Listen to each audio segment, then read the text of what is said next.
Kecurangan mental adalah sejenis penyakit yang tak kelihatan, berbeza dengan penyakit fizikal. Tetapi seperti penyakit fizikal, mereka juga memerlukan rawatan dan sokongan oleh orang sekeliling. Dalam psikosis ini akan memaparkan kisah-kisah perjuangan dalam senyap.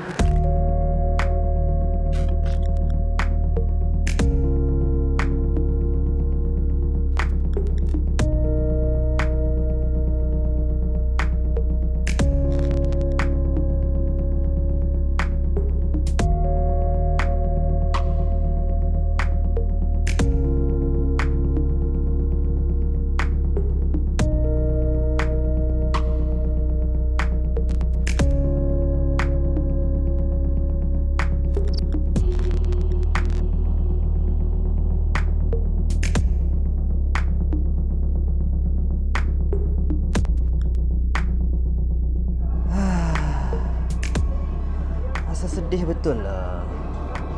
Rasa depressed. Sekejap.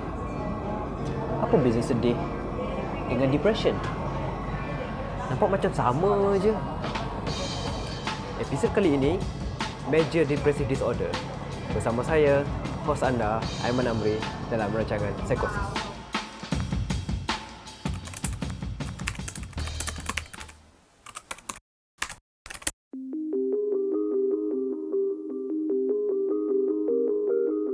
Invisible illness ini adalah satu perkara yang orang tak nampak, orang tak faham apa yang kami alami. Tapi saya menggunakan apa yang saya alami sebagai satu kekuatan untuk saya bangkit demi anak-anak, suami dan juga diri saya sendiri.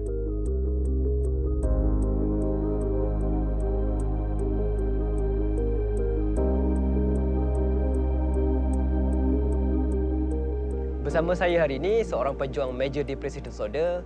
Apa khabar mental hari ini? Alhamdulillah, sihat. Sihat. Akmal boleh terangkan secara ringkas macam mana Akmal mula sedar yang Akmal ada simptom-simptom ke arah depression? Pada mulanya, startnya daripada saya ada mengalami sakit anxiety. Okey. So, daripada sakit tu, saya tak faham diri saya apa tu penyakit anxiety. Dan orang sekeliling, terutama husband saya lah, dia pun tak berapa nak faham tentang apa tu anxiety. So dari situlah bermulanya episod depression saya. Bila saya tak faham diri saya dan husband tak faham dan tak cuba untuk support. So dari situlah saya lost diri saya.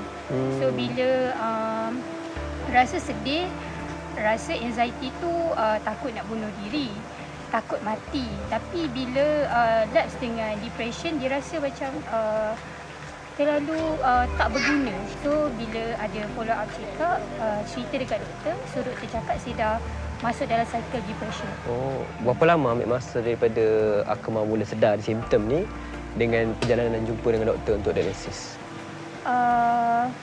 Lama jugalah, dalam hampir setahun lah. Oh, jadi asalnya daripada anxiety tapi akhirnya membawa pada depression. Lepas suami dapat tahu tu, apa penerimaan suami macam mana? Pada mulanya dia tak cuba untuk faham, tapi bila dia tahu yang saya mengalami depression dan dia sendiri nampak perubahan saya yang macam agak ketara. So dari situ dia start untuk ambil tahu. First step dia ambil tahu, faham dulu apa tu anxiety, baru dia cuba untuk counter saya punya depression. Oh, okey. So suami sangat memberi sokongan lah kepada Akmal. Alhamdulillah, selepas saya dapat depression tu baru dia bangun untuk support saya lah. Alhamdulillah.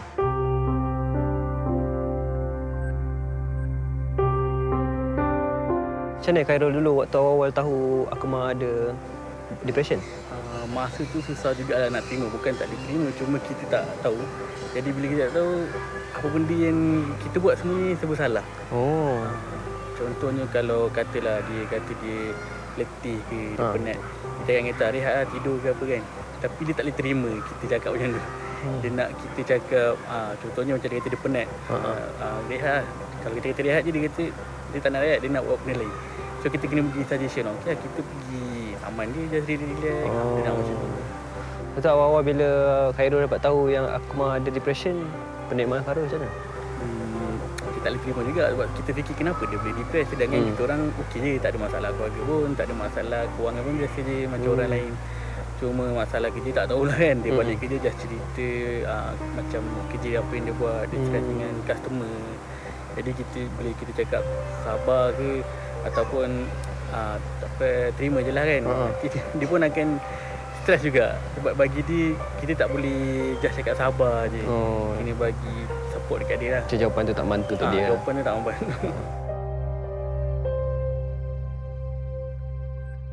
Untuk ketahui lebih lanjut mengenai Major Depressive Disorder, hari ini kita bawakan pakar khas daripada Wicked Alliance Center. Puan Syazima boleh terangkan seberingkas apa yang dimaksudkan depression sebenarnya?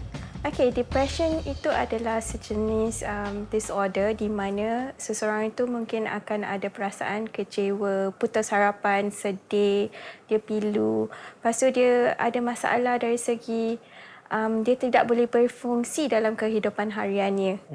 Maksud fungsi kehidupan harian tu macam mana? So, ini bermaksud yang dia ada masalah. Mungkin dia susah nak bangun daripada tidur, dia susah nak pergi kerja dan dari segi fungsi interaksi dia pun akan berkurang. Jadi maksudnya depression ni macam sejenis penyakit lah ya? Ia bukan penyakit tapi kita boleh panggilnya sebagai satu kondisi. Okay, di mana seseorang tu memang ada masalah, dia sedih sangat, dia tak boleh nak bekerja, dia ada banyak-banyak simptom yang berlainan lah. Di mana mungkin dia akan nangis tiba-tiba, dia pun tak tahu kenapa dia nangis. Mungkin dia akan hilang fokus. Selain tu, mungkin dia ada perasaan untuk tamatkan hidupnya juga. So, mungkin dia akan ada suicide attempts juga. Sebab perasaan sedih tu terlalu banyak sampai dia tak boleh nak mengawalnya. Okey.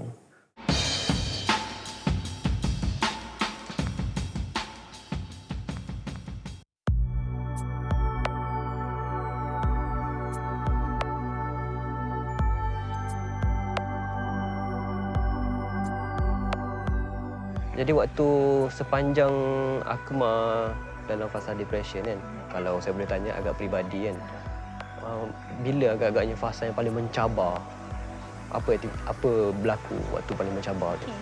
Yang paling mencabar masa tu masa dia relapse masa saya mengandung anak kedua. Okey.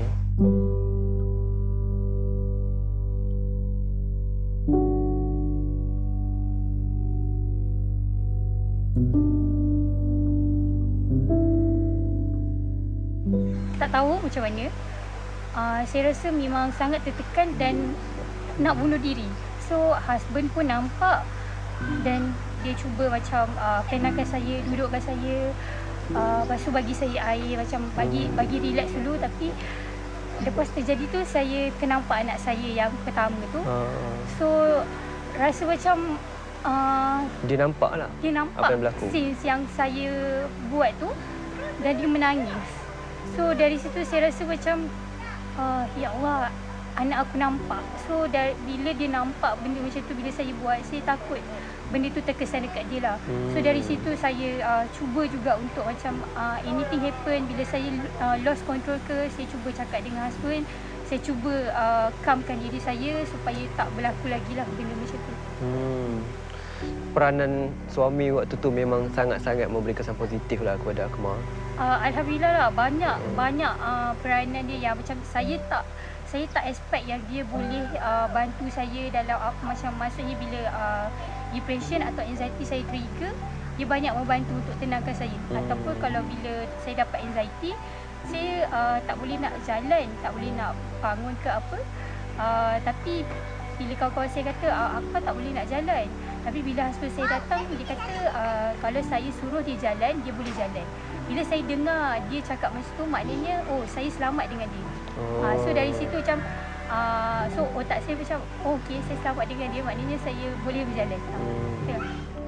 Kita lihat seseorang yang sedang berjuang dengan Major Depressive Disorder sebegini mempunyai penyakit yang betul.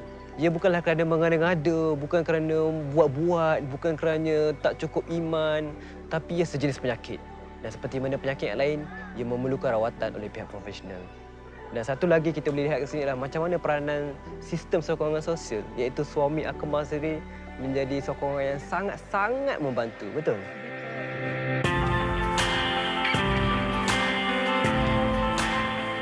Nak tanya sikit lah. Tadi aku ada cerita yang dia ada depression, pada sama dia ada anxiety. Tadi tertarik lah bila dia cerita yang Khairul boleh kawal dia waktu dia tengah hampir kena panik tu. Macam mana Khairul buat tu? Okay, contoh macam dia ada situasi lah. Contoh macam kita pergi shopping. Pergi baju raya anak kan. Jadi tengah-tengah shopping dah mesti nak dekat cashier tu nak beratur mesti panjang. Jadi masa tengah-tengah beratur kat cashier nak bayar tu tiba-tiba dia rasa macam sesak nafas. Rasa macam nak pitam. Pada masa tu dia memang akan ajak keluar. Dia barisan tu nak duduk kat mana-mana atau dia nak baring. Itu cara saya kawal dia, saya pegang dia, saya kata okey tak apa, tak panjang pun, sikit lagi nak sampai queue kita. Jadi saya pegang tangan dia, saya kata kat dia, okey tak apa, sabar. Tarik nafas perlahan, cuba jangan fikir yang sesak nafas semua tu, jangan fikir, tenangkan fikiran. Just fokus apa kita nak buat, kita nak pergi bayar ni, lepas ni kita balik dah, tak ada pergi mana-mana dah. Lepas tu nanti dia, okey dia tenang, tarik nafas, sampai kita buat bayar, jangan perlahan masuk dalam kereta, baru dia fikir balik, tadi macam sesak nafas ni macam okey pula. Dia kena macam tu je. Itu apa penting sebab bila kita dah kena anggap apa yang dia lalui itu benda yang betul kan. Bukannya saja buat-buat kan. Sebab kadang-kadang ada orang kata macam saja buat-buat, tapi sebenarnya apa yang dia lalui tu situasi yang susah. So kita kena jaga lebih dekat dia lah. Apa contoh rawatan kita boleh buat kepada penyakit tersebut ni? Okey, sebelum kami buat apa-apa rawatan, kami perlu buat penilaian dulu. So, selalunya bila pesakit datang berjumpa dengan kami, apa yang kami akan buat adalah interview dengan dia dulu. Selepas interview, kami akan buat penilaian untuk menentukan tahap keseriusan dia punya masalah depression dia. So, mungkin dia ada mild, moderate ataupun severe. Ikut dia punya tahap keseriusannya, kami akan bagi rawatan. Okey, nombor satu adalah ubat. Yang kedua adalah mungkin kami akan ada psikoterapi. Okey.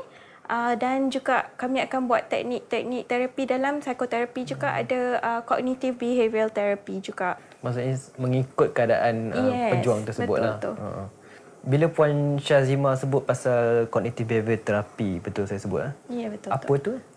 Cognitive behavioral therapy adalah sejenis terapi di mana kami akan cuba mengubah pemikiran negatif kepada yang positif. Itu salah satu psikoterapi. Ya, salah satu.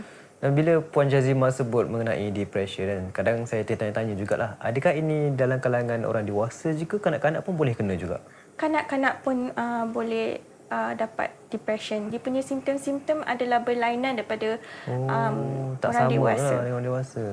Simptom yang berbeza tu apa beza dia? Okey, antaranya apa yang kami akan lihat adalah dari segi dia punya akademik. Mungkin tiba-tiba dia punya markah-markah kat sekolah tu akan menurun. Lepas tu dia tak boleh, dia hilang fokus kat sekolah.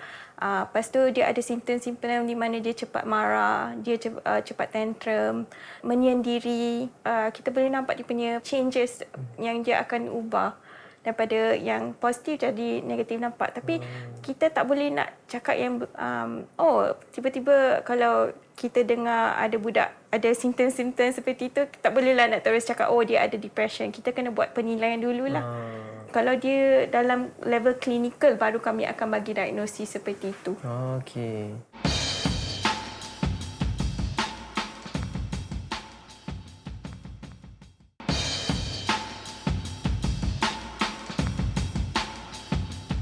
Macam mana nak tahu seseorang itu ada depression atau tak? Antara simptom-simptom yang kita boleh kenal pasti, yang pertama, seseorang itu mestilah rasa sedih, rasa murung yang berterusan selama 2 minggu berturut-turut. Rasa sedih ni melisah tanpa henti sehingga mengganggu fungsi hidupnya, iaitu simptom yang kedua. Fungsi hidup yang terganggu apabila seorang mak dah tak boleh jadi seorang mak ataupun seorang anak dah tak boleh jadi sebagai seorang anak. Simptom yang ketiga apabila seseorang itu hilang nikmat terhadap sesuatu yang dia pernah suka. Kalau saya suka tengok wayang, dalam fasa depression, saya akan hilang terus rasa minat nak tengok wayang. Simptom yang keempat apabila ia mengganggu kitaran tidur dan kitaran makan kita. Sama ada lebih dari kebiasaan atau kurang daripada kebiasaan. Kalahan atau lebih lanjut, anda boleh buat ujian dinamakan sebagai Depression Anxiety Stress Scale atau DAS-21 di pautan berikut. Tapi ingat, keputusan tersebut hanyalah saringan dan panduan, bukan diagnosis.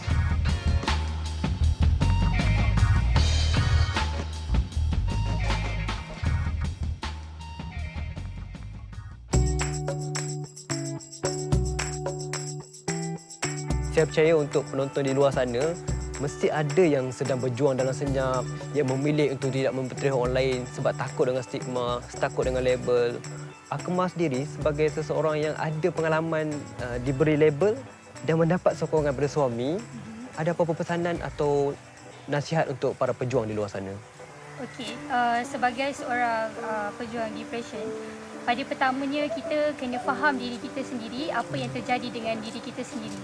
Baru orang sekeliling kita boleh bantu diri kita. First, jangan self-diagnose. Boleh Google, tapi jangan memandai-mandai cakap apa yang segala simptom yang ada dekat Google tu, yes, aku memang ada depression atau penyakit-penyakit yang lain. Boleh baca dan pergilah berjumpa dengan doktor pakar untuk sahkan yang kita memang ada penyakit tu. Dan dari situ kita cuba faham diri kita dan baru kita cakap dengan orang yang kita pilih, orang yang paling rapat dengan kita, yang sentiasa ada dengan kita untuk support kita. InsyaAllah kalau kita faham diri kita, orang lain pun boleh faham diri kita.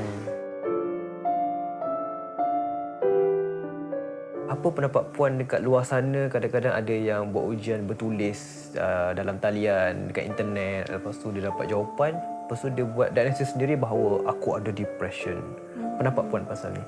Okey, itu adalah saringan sahaja. Untuk mereka yang buat sendiri online tu, saya rasa apa yang mereka perlu buat adalah berjumpa dengan pakar. Jika ingat yang dia ada masalah depression ataupun anxiety ke stres ke, lebih baik dia berjumpa dengan pakar daripada self-diagnose. Sebab kalau kita dah bagi diagnosis itu kepada diri sendiri, ada kemungkinan besar yang kami akan rasa benda yang kita dengar, kita dah dapat dia punya diagnosis tu betul-betul menyebabkan kita jadi seperti itu. Apa yang Puan maksudkan, bila seseorang tu dia buat ujian tu, kalau ikut fahaman saya lah, dia buat ujian tu dan dia nampak result dia depression.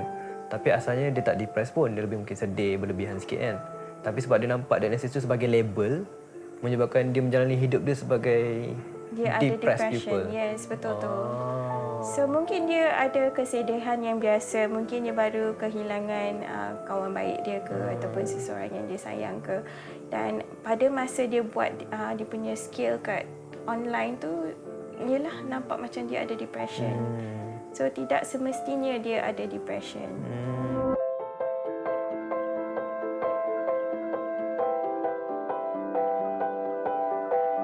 Lepas Khairul dapat tahu macam mana nak tolong dia tu, macam mana Khairul dapat tahu cara nak bantu dia?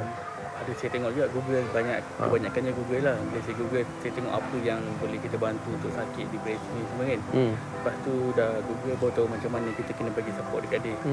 Sebenarnya dia lebih kena bagi perhatian lebih je lah. Okey. Apa lagi biasanya Khairul buat waktu dia tengah fasa depression? Selalunya kalau tu kita macam kalau dekat rumah tu tak boleh nak duduk saja je, kena buat something. Ajak dia suka kemas rumah ke, masak kan. So ajak buat benda yang dia suka. Supaya dia tak berada dalam dunia dia. Supaya dia tak fikir apa benda yang dia fikir dalam kepala tu, dia tak fikir sangat. Okey.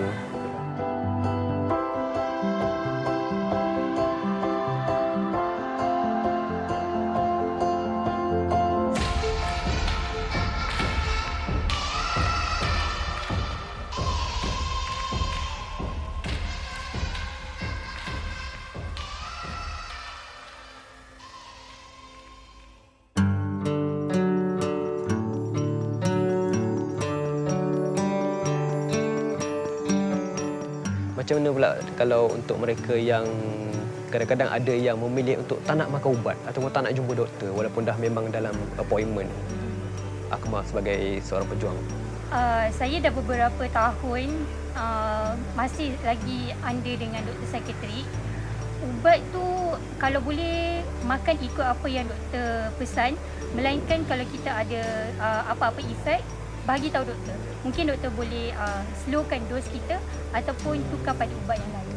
Tapi untuk tidak memakan ubat itu atau tinggalkan terus adalah satu langkah yang tidak berapa bijak. Dan malah mungkin lebih menyebabkan penyakit lagi melarat. Yes, betul. Jadi terima kasih Akmal atas perkongsian hari ini.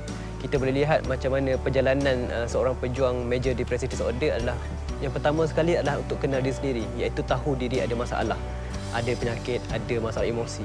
Selepas itu terus dapatkan bantuan untuk dapatkan dialisis. Tapi dialisis bukannya jalan akhir, tapi dialisis itu adalah jalan permulaan untuk mendapatkan rawatan selepas itu.